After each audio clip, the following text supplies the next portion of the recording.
Pada bulan Agustus 2021, dunia menyaksikan sebuah pemandangan yang sulit dilupakan hingga hari ini. Di Bandara Kabul, ribuan warga Afghanistan berdesakan, berlari, bahkan bergantung pada badan pesawat yang sedang bergerak. Mereka tidak sedang mengejar perjalanan, mereka sedang mencoba melarikan diri dari masa depan yang tiba-tiba runtuh di depan mata mereka. Dalam hitungan hari, kota-kota besar jatuh satu persatu. Tanpa perlawanan berarti, Taliban kembali memasuki Kabul, ibu kota yang 2 dekade sebelumnya mereka tinggalkan di bawah tekanan bom dan pasukan asing. Pemerintah Afghanistan kolaps, presiden melarikan diri, dan perang yang berlangsung selama 20 tahun berakhir hampir tanpa perlawanan di detik-detik terakhirnya. Bagi Amerika Serikat, ini bukan sekedar penarikan pasukan. Ini adalah penutup dari perang terpanjang dalam sejarah mereka. Sebuah perang yang menghabiskan lebih dari $2 triliun, melibatkan ratusan ribu personil militer dan merenggut nyawa dalam jumlah yang sulit dihitung secara pasti. Namun yang paling mencolok bukanlah biaya atau durasinya, melainkan hasil akhirnya. 20 tahun sebelumnya, Amerika datang ke Afghanistan dengan satu tujuan jelas, menghancurkan terorisme dan menjatuhkan Taliban. Tetapi pada tahun 2021, ketika mereka pergi, kelompok yang sama justru kembali berkuasa, lebih cepat dari yang diperkirakan siapapun. Bagaimana sebuah kekuatan militer terbesar di dunia bisa terjebak dalam perang selama 2 dekade dan pergi tanpa kemenangan yang jelas? Untuk memahami jawabannya, kita harus kembali ke titik awal, ke sebuah hari yang mengubah arah sejarah dunia secara drastis.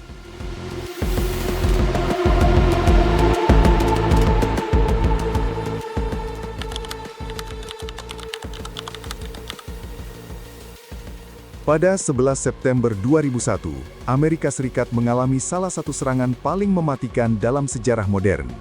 4 pesawat dibajak, 2 diantaranya menabrak menara kembar World Trade Center di New York, 1 menghantam Pentagon, dan 1 lagi jatuh di Pennsylvania. Hampir 3.000 orang tewas dalam hitungan jam. Dunia berubah seketika. Serangan ini segera dikaitkan dengan jaringan teroris Al-Qaeda yang dipimpin oleh Osama bin Laden. Intelijen Amerika menemukan bahwa organisasi ini beroperasi dari Afghanistan di bawah perlindungan rezim Taliban. Presiden George W. Bush merespons dengan ultimatum, Taliban harus menyerahkan bin Laden. Namun tuntutan itu ditolak. Bagi Washington, ini bukan lagi sekedar serangan, ini adalah deklarasi perang. Oktober 2001, Amerika meluncurkan operasi militer besar-besaran, Operation Enduring Freedom. Targetnya jelas, menghancurkan Al-Qaeda dan menjatuhkan Taliban dari kekuasaan. Invasi Afghanistan pun dimulai sebagai perang balasan terhadap terorisme dengan keyakinan bahwa kemenangan bisa diraih dengan cepat. Dan pada awalnya, operasi militer Amerika memang tampak berhasil dengan sangat cepat.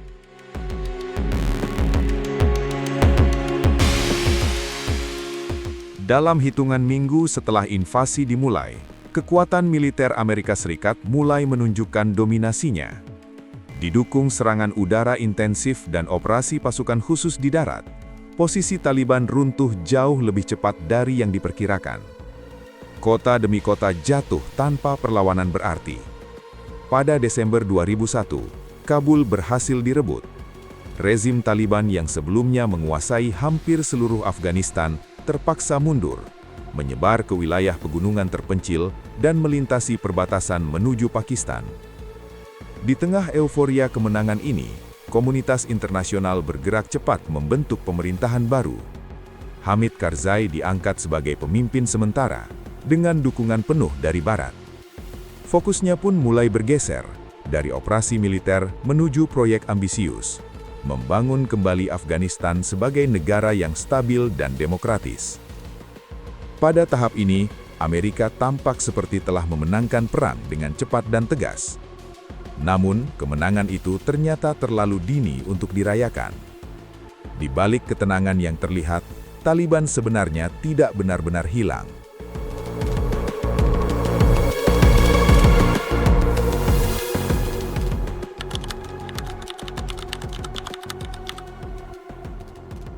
Setelah terpukul mundur pada 2001, Taliban tidak benar-benar hancur.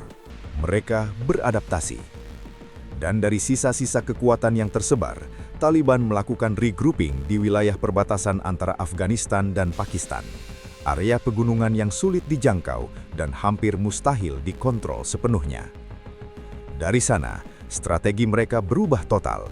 Bukan lagi mempertahankan wilayah seperti sebuah pemerintahan, tetapi menyerang sebagai bayangan. Serangan gerilya mulai muncul, penyergapan konvoi militer, bom pinggir jalan, hingga serangan bunuh diri yang semakin sering terjadi. Di saat yang sama, fokus Amerika Serikat mulai terpecah. Tahun 2003, invasi ke Irak melalui Perang Irak 2003 menyedot perhatian, sumber daya, dan strategi militer Amerika. Afghanistan perlahan kehilangan prioritasnya. Taliban memanfaatkan celah ini dengan cermat. Mereka tidak hanya bertempur, tetapi juga membangun kembali pengaruh di tengah masyarakat, terutama dengan mengeksploitasi kekecewaan rakyat terhadap pemerintahan Kabul yang dianggap korup dan lemah. Akibatnya, intensitas konflik meningkat drastis. Afghanistan berubah menjadi medan perang asimetris yang kompleks, di mana musuh tidak terlihat jelas, tetapi terus menyerang tanpa henti. Taliban kini bukan lagi rezim yang jatuh. Mereka telah berevolusi menjadi gerakan pemberontakan yang jauh lebih fleksibel dan jauh lebih sulit dikalahkan. Situasi yang semakin memburuk ini pada akhirnya memaksa Amerika untuk kembali meningkatkan keterlibatannya di Afghanistan.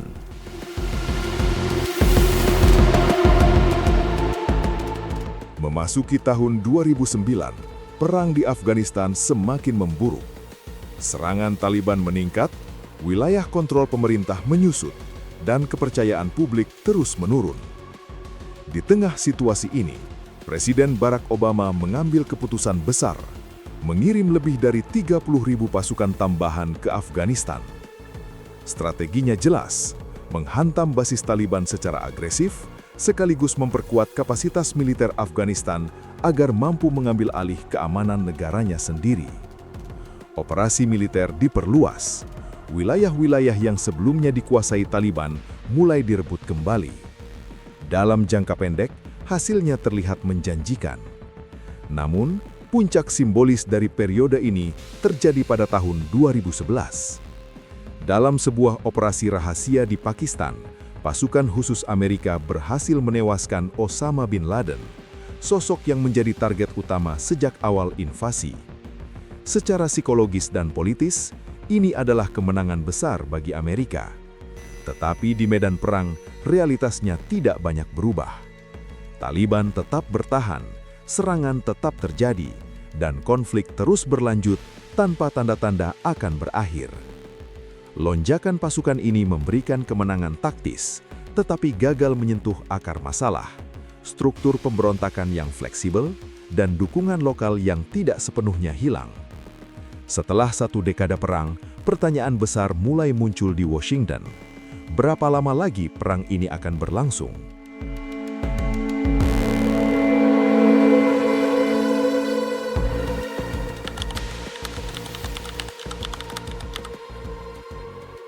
Memasuki tahun 2014, arah perang mulai berubah. Koalisi internasional di bawah NATO secara resmi mengakhiri operasi tempur besar di Afghanistan. Tanggung jawab keamanan kini diserahkan kepada militer Afghanistan, sebuah langkah yang menandai awal penarikan bertahap pasukan Amerika Serikat. Di atas kertas, ini terlihat seperti kemajuan, namun di lapangan, realitasnya jauh lebih rapuh. Pasukan Afghanistan menghadapi masalah serius, korupsi yang mengakar, moral tempur yang rendah, serta ketergantungan besar pada dukungan logistik dan udara dari Amerika. Sementara itu, Taliban justru semakin menguat. Mereka tidak lagi sekedar bertahan, tetapi mulai memperluas wilayah kontrol, terutama di daerah pedesaan yang jauh dari pusat kekuasaan Kabul. Perlahan tapi pasti, keseimbangan kekuatan kembali bergeser. Di titik ini, strategi militer mulai menunjukkan batasnya. Amerika menyadari bahwa kemenangan total di medan perang semakin sulit dicapai. Akhirnya, jalur lain mulai dibuka, negosiasi langsung dengan Taliban. Perang Afghanistan pun berubah menjadi konflik yang tidak lagi bisa dimenangkan secara militer semata. Dari sinilah, jalan menuju akhir perang mulai terbentuk.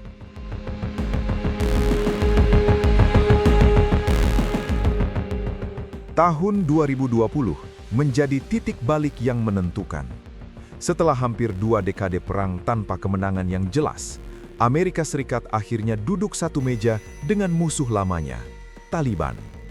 Hasilnya adalah sebuah kesepakatan yang dikenal sebagai Perjanjian Doha 2020, yang ditandatangani di Qatar.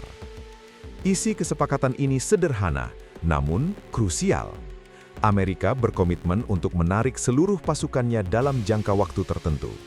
Sebagai gantinya, Taliban berjanji tidak akan membiarkan wilayah Afghanistan digunakan sebagai basis bagi kelompok terorisme internasional. Namun ada satu detail penting yang sering terlewat. Pemerintah Afghanistan sendiri, yang selama ini didukung penuh oleh Amerika, hampir tidak dilibatkan dalam proses negosiasi ini. Disinilah realitas mulai terlihat jelas. Kesepakatan ini bukan sekadar upaya damai, tetapi juga sinyal bahwa Amerika sedang mencari jalan keluar dari perang yang tak kunjung usai. Namun, yang terjadi setelahnya justru jauh lebih cepat dan jauh lebih dramatis dari yang diperkirakan siapapun.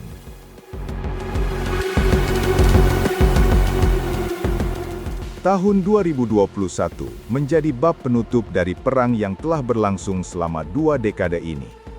Presiden Joe Biden memutuskan untuk melanjutkan dan menuntaskan penarikan pasukan Amerika Serikat dari Afghanistan.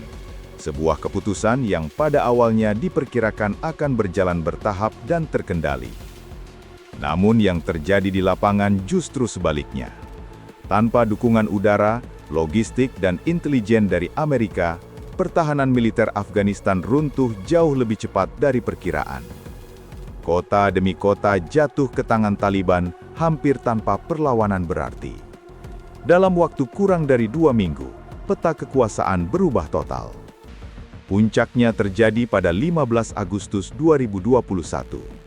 Kabul jatuh, pemerintah kolaps, presiden melarikan diri, dan Taliban kembali berdiri sebagai penguasa Afghanistan. 20 tahun setelah mereka digulingkan. Perang yang dimulai pada 2001 pun berakhir dengan hasil yang ironis. Musuh yang sama kembali berkuasa. Akhir perang ini memunculkan pertanyaan besar tentang makna, pengorbanan, dan biaya dari konflik panjang tersebut.